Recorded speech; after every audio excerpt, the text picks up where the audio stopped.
Assalamualaikum warahmatullahi wabarakatuh. Apa kabar teman-teman? Semoga teman-teman semua dalam keadaan sehat dan terima kasih karena teman-teman sudah nonton channel kabarnya Kakak Puji. Teman-teman, untuk kabar kali ini Kakak Puji melansir dari channel Abraham Samad Speak Up yang menghadirkan narasumber yang cukup dikenal, yaitu Bung Faisal Assegaf yang adalah seorang kritikus politik.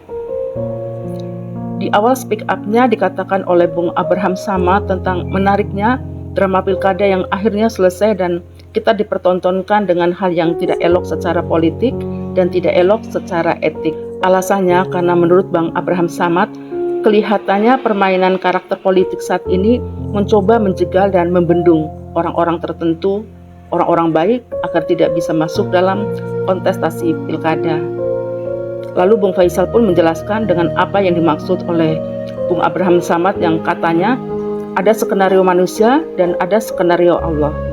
Lebih lanjut, Bung Faisal menjelaskan kalau skenario manusia segala macam ikhtiar sudah diperjuangkan oleh gerakan perubahan. Ya, ada skenario manusia dan ada skenario Allah. Kalau skenario manusia, segala macam ikhtiar sudah diperjuangkan oleh gerakan perubahan. Untuk terus memperjuangkan figur-figur terbaik masuk di gelanggang demokrasi, masuk ke struktur negara. Tetapi memang sistem dan permufakatan elit-elit partai ini kan yang tadi dibilang itu kartel politik. Sudah masuk ke dalam perbudakan kepentingan oligarki. Jadi hambatannya sangat banyak, tantangannya banyak. Lebih lanjut Bung Faisal menjelaskan, katanya ada permufakatan jahat di lingkar kekuasaan dan elit-elit partai yang menghentikan, membungkam, dan mengosongkan ruang kepada Anies dan gerakan perubahan. Kalau untuk pilkada DKI kan menjadi parameter. Pilkada DKI. Kalau kita mau lihat seluruh pilkada di seluruh Indonesia akan berlangsung baik tidak baik, DKI menjadi parameter. Kenapa menjadi parameter? Karena pertarungan substansi. Nah, di DKI ini juga Pilgub DKI yang mengusung Pramono Anung dan Rano Karno, atau yang sering disindir pasangan porno. Nah, dan kubu Kimnya menyebut pasangan rakus, Ridwan Kamil dan Suswono, kan sindiran rakyat di media sosial. Jadi rakus versus apa? Versus porno.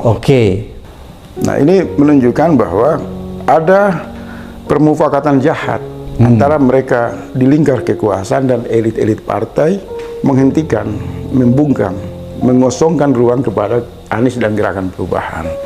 Jadi PDIP ini tidak memberi kesempatan Anies atau siapa?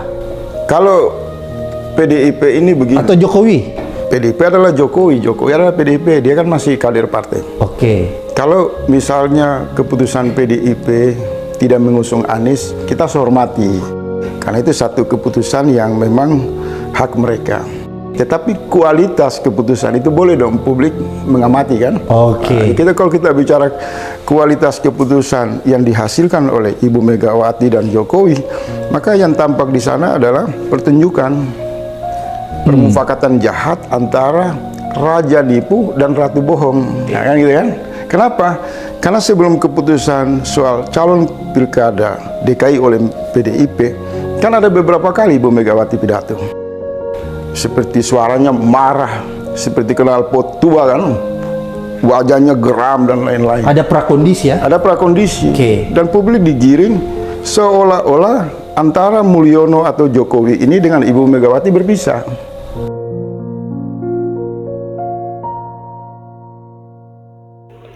Bung Faisal pun menegaskan bahwa yang terjadi selama ini hanyalah sandiwara dan sandra-menyandra yang semakin sempurna dan menegaskan tidak adanya perpisahan antara PDIP dan Jokowi dan juga tidak ada ketegangan yang substansi antara Ibu Mega dan Jokowi. Bahkan dipastikan pasangan Pramono dan Rano Karno menjadi cagup DKI ada kemauan Jokowi. Nah, siapa nih Pramono Anung? Kader paling inti, orang paling kaya di PDIP, yang punya banyak harta dari berbagai aneka konsolidasi kekuasaan dan proyek-proyek, sehingga perannya ada di lingkar kekuasaan. Dia kader yang sangat dipercaya Ibu Megawati, berada di Seknek. Iya kan? Jangan dulu, Pramono Anung ini dipercaya Ibu Mega atau dipercaya Mulyono? Iya, sangat dipercaya oleh Ibu Mega untuk menjembatani hubungan PDIP dengan Mulyono. Oke. Jadi kalau mau lihat apa keretakan Ibu Mega dengan Jokowi itu ada, lihat pada Pramono. Kalau Pramono tidak keluar dari lingkar kekuasaan, maka dia adalah elemen yang mempertegas kemesraan antara Mega dan Jokowi. Bahwa tidak ada keretakan. Tidak ada keretakan. Berarti yang ada selama ini. Dan hari ini Pilkada DKI menjadi panggung penegasan permufakatan dari kekuatan Raja Nipu dan Ratu Bohong. Mengusung Pramono dan Rano Karno. Ini kesimpulan publik. Oke. Oh, berarti pidato Ibu Megawati yang berapi-api, kemarahan Hasto yang menuduh Jokowi penjahat demokrasi, elit-elit PDIP yang mengatakan Jokowi munafik, ternyata tidak terbukti. Mereka justru menciptakan semua seolah-olah ketegangan adanya perpisahan itu untuk dalam rangka memajukan Pramono di Pilkada DKI. Dan Pramono secara terbuka mengatakan Jokowi tertawa terbahak-bahak karena senang PDIP pada akhirnya menerima proposal Jokowi kan untuk mengusung Pramono. Oke, jangan dulu Bung Faisal. Berarti Pramono dan Rano Karno ini sebenarnya kemauan Jokowi ya? Ya pasti. Nah, ini satu sandiwara, sandra menyandra yang semakin sempurna menegaskan tidak adanya perpisahan antara PDIP dengan Jokowi. Tidak ada ketegangan yang substansi antara Mega dan Jokowi. Lalu Bung Faisal pun menyampaikan tentang pandangan publik yang mengerucut tentang siapa aktor yang membuat makin larut dalam pilkada. Bahkan lebih lanjut Bung Faisal menjelaskan bahwa pandangan publik itu bukan tuduhan, tapi suatu fakta yang dimana aktor tersebut bermanuver dengan semua partai. Akan tetapi katanya Partai Golkar menolak yang membuat Erlangga dikudeta. Di semua media itu mengatakan Megawati adalah Jokowi dan Jokowi adalah Megawati. Ini satu senyawa yang jahat. Jahat dalam apa? Dalam keputusan-keputusan politik yang tidak berkualitas. Keputusan yang tidak beradab. Tata kelola partai politik yang tadi dibilang Abang itu dalam bayangan kendali kartel politik. Tadinya saya pikir Bung Faisal ya bahwa Anies ini dijegal dari oknum-oknum gitu ya. Tadinya saya berpikir ada kelompok-kelompok, ada faksi-faksi tertentu yang ada di PDIP yang tidak menginginkan Anies. Tapi rupanya skenario-nya bukan seperti itu ya. Skenario-nya ini adalah tetap Mulyono ya. Sampai hari ini kan semua pandangan publik mengerucut bahwa aktor yang menjadi makilar politik di dalam pilkada ini adalah Presiden Joko Widodo. Dan ini bukan tuduhan, satu fakta yang tersedia di mana rakyat melihat dari hari ke hari jelang pilkada atau keputusan calon-calon kepala daerah ini, Mulyono ini bermanuver di semua partai. Untuk satu tujuan dulu, tujuan utama. Apa itu? Yaitu setelah Gibran lolos sebagai calon wakil presiden, dia berharap Kaisang. Jadi si bapak ini kemudian dikritik oleh rakyat. Tugas presiden yang harus sibuk mengurusi rakyat berubah menjadi sibuk mencari kerja untuk anak. Kaisang kan? Nah kebetulan Golkar yang saya dengar menolak proses makilar politik gaya Jokowi. Mereka tidak mau intervensi. Konsekuensinya ya Erlangga dikudeta. Nah itulah Bahlil. Kemudian Bahlil memberikan kado yang terindah buat Jokowi sebagai julukan Raja Jawa. Kemudian rakyat cuma tambah satu kata, gadungan. Raja Jawa gadungan. Kan gitu kan? Prediksi Bung Faisal dengan apa yang terjadi pada kemarahan yang digerakkan oleh mahasiswa yang membakar foto Mulyono dan patungnya disembelih, akan terjadi juga kemarahan yang sama pada Ibu Megawati. Karena Ibu Megawati dianggap telah melakukan hasutan. Pertanyaan, apakah ketika mereka berhasil memandu semua konspirasi busuk ini untuk menjegal Anies, rakyat diam? Menurut saya enggak. Saya memprediksi ini akan menjadi satu transfer kemarahan di gerakan mahasiswa. Ya, kalau kemarin kita lihat Mulyono fotonya dibakar, patungnya mau dipasung, disembelih, saya menduga gerakan-gerakan adik-adik kita ini akan juga melakukan kemarahan yang sama kepada Ibu Megawati. Mereka juga akan menginjak-injak poster Ibu Megawati, mereka akan sobek-sobek dan lain-lain. Kenapa?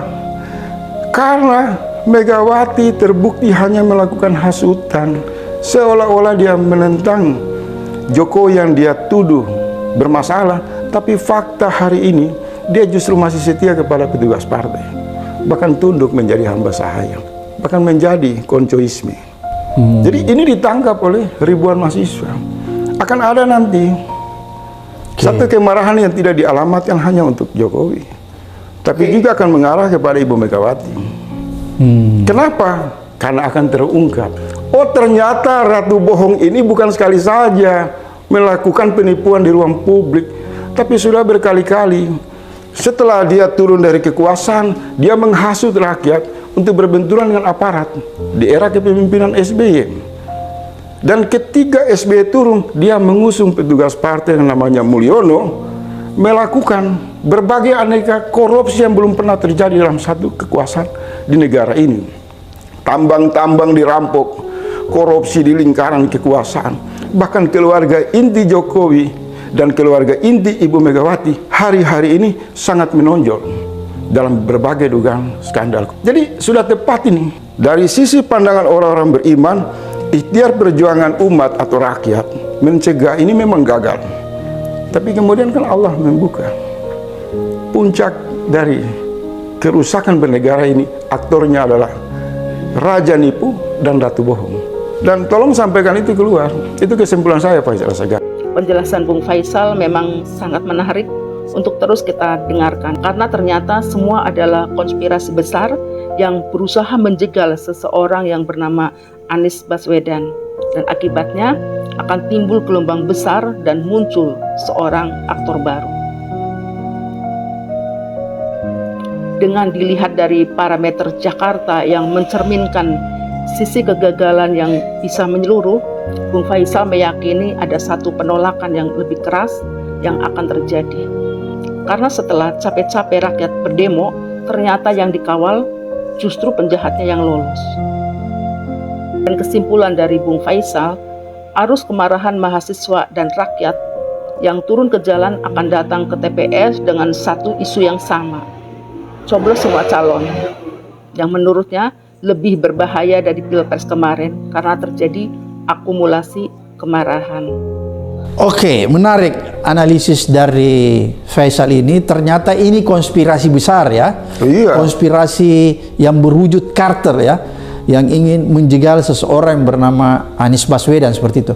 Oleh karena itu, kalau Bung Faisal melihat akibat dari permainan konspirasi yang luar biasa jahatnya ini, apakah Bung Faisal melihat ini akan terjadi nanti gelombang massa lagi seperti yang terjadi di tanggal 22 kemarin? Kalau kita mau jujur, ribuan mahasiswa turun ke jalan memprotes DPR yang mau menjegal MK. Ya. Adresnya kepada siapa? Oke. Kan kalau mereka ingin keputusan MK harus dikawal, maka ada harapan ribuan mahasiswa dan rakyat, jutaan rakyat ini agar hadirnya orang baik kan, panggung pilkada. Pertanyaan kita ambil Jakarta, ada nggak orang baik yang mendapat peluang dari gerakan mahasiswa yang mengawal keputusan MK? Tidak ada. Justru orang baik itu dikhianati, orang baik itu dipermalukan, orang baik itu dilecehkan, orang baik itu dibegal. Kebetulan Anies Baswedan. Kalau mungkin Pak Mahfud MD juga diusung, pasti juga dibegal.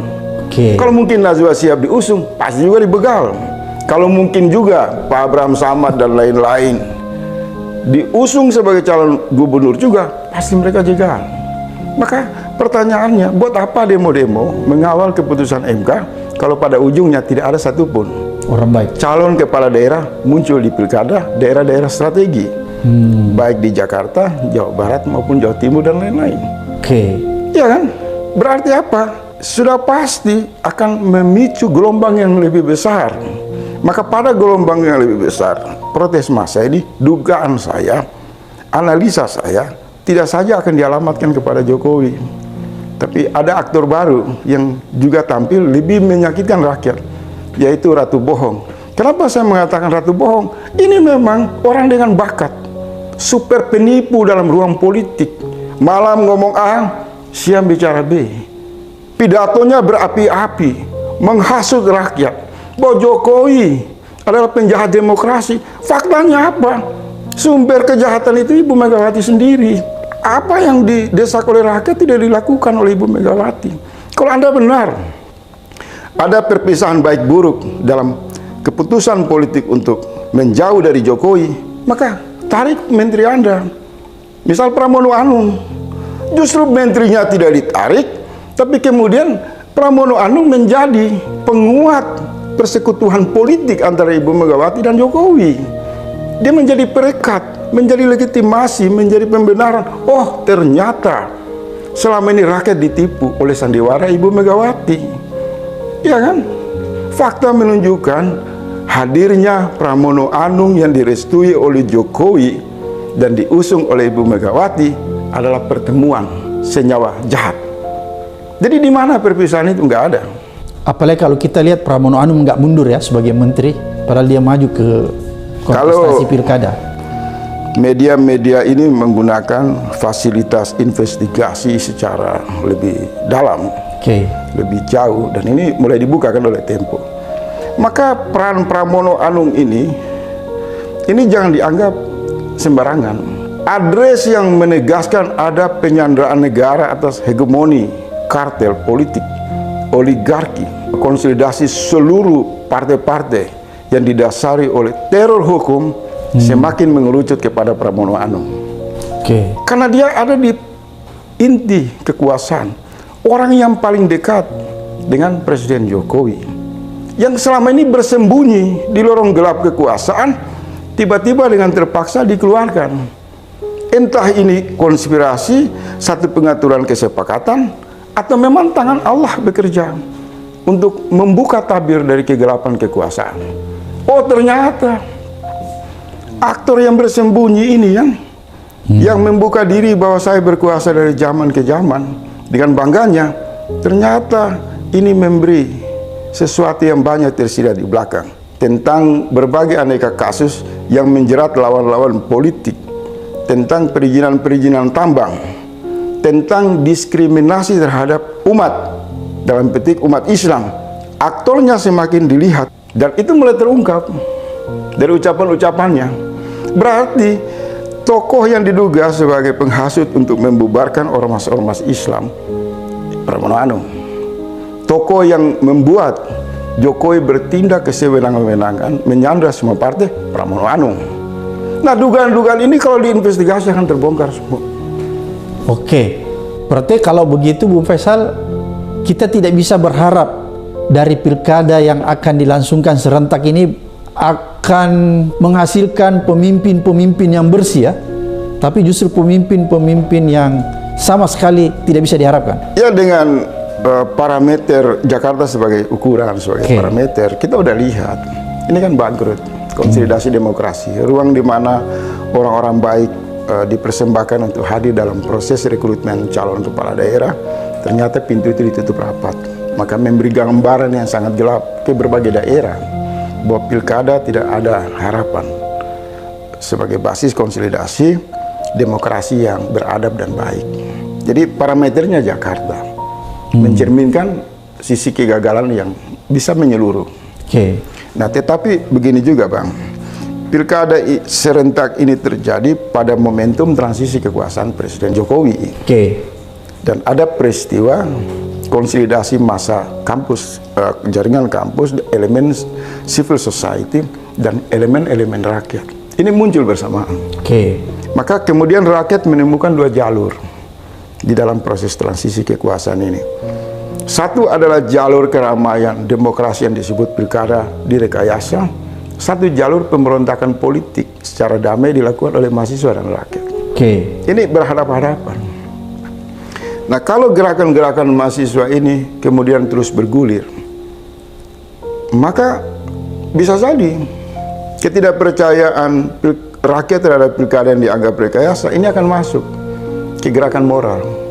Ada satu penolakan yang lebih keras, karena tadi saya bilang rakyat turun ke jalan, isunya mengawal MK.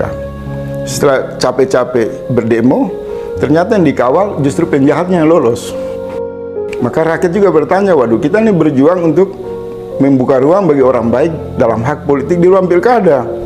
Tapi yang muncul justru bandit, penipu, permufakatan elit, memaksakan. tikus-tikus gorong-gorong politik bermain di ruang demokrasi. Tentu saya menduga kecerdasan mahasiswa sudah menangkap ini. Maka tadi saya bilang akan muncul fase pergerakan yang lebih keras, lebih dahsyat. Jadi tawaran politik formal negara lewat pilkada untuk menjamin munculnya demokrasi. Karena demokrasi itu ruangnya tertutup, maka ada kan gerakan moral hari ini. Saya lebih memilih gerakan moral. Oke, Bung Faisal, ini menarik ya, bahwa rakyat dikecewakan oleh konspirasi partai-partai politik ya.